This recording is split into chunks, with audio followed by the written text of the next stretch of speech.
On March 15, 44 BC, Gaius Julius Caesar set out for the Curia of Pompeii, where the Senate was meeting that day.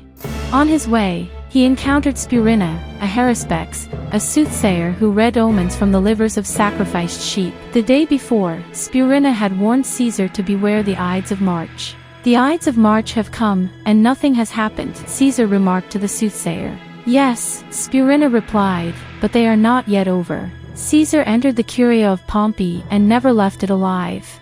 What happened on the Ides of March? And who was behind Caesar's assassination? 3, 2, 1. Let's go. He was the chief ideologue behind the conspiracy against Caesar. It was he who despised the attempts to declare Caesar king. He was also an Epicurean, meaning that, like Epicurus, he believed that if a person feels their actions are right, then they must be. During the attack on Caesar, he was the second to strike, delivering a blow to the face. Who was he?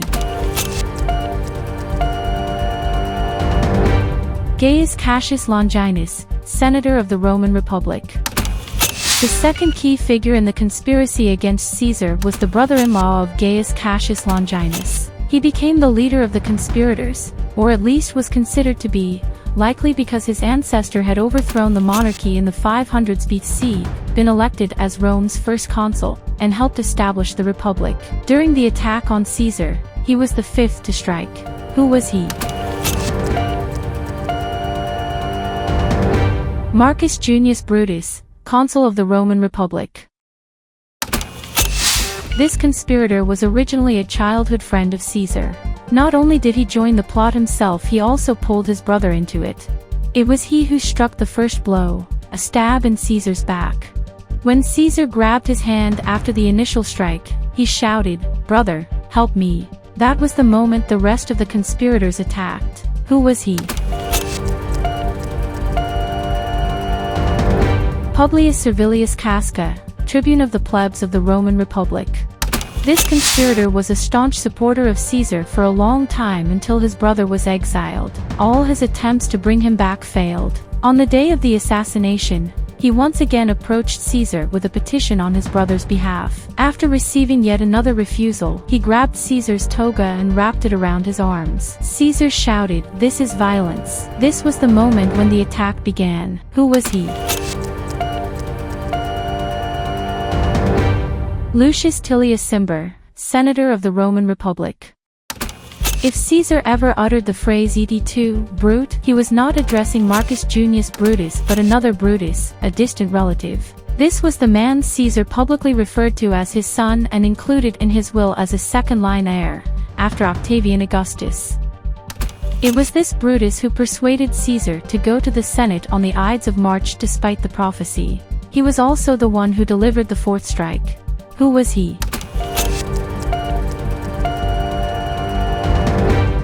Decimus Junius Brutus Albinus, general of the Roman Republic.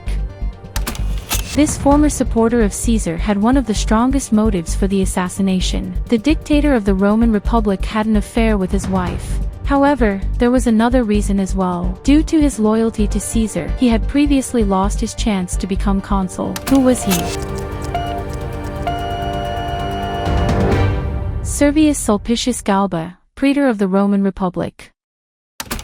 At the time of the assassination, this conspirator was the only former consul among them, which meant his opinion carried significant weight. However, he was not even inside the Curia of Pompeii when the attack took place. Instead, he was distracting Mark Antony to prevent him from intervening. Who was he? Gaius Trebonius, consul of the Roman Republic.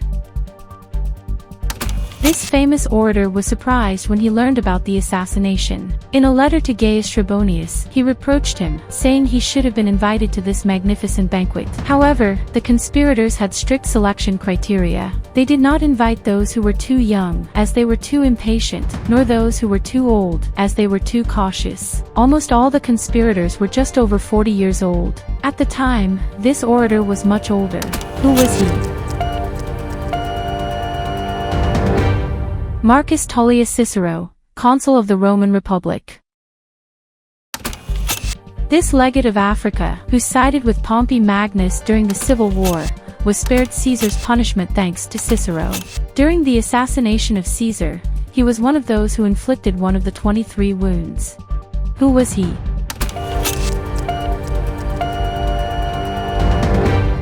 Quintus Ligarius, legate of Africa.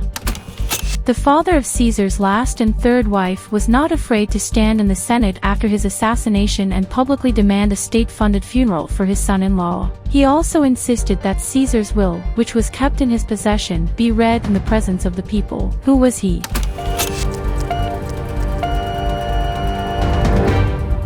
Lucius Calpurnius Piso Caesoninus, consul of the Roman Republic.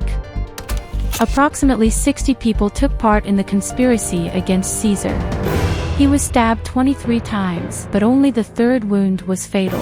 The fatal wound was inflicted by the brother of Publius Servilius Casca, who was the first to attack Caesar. No known image of Caesar's actual killer has survived, and even his name varies in different sources. Some call him Titidius Servilius Casca, while others refer to him as Gaius Servilius Casca. After the assassination, the conspirators quickly left the Curia of Pompey and abandoned Julius Caesar at the foot of the statue of Pompey Magnus, whom he had defeated in the Civil War. His body remained there for some time until slaves carried it home.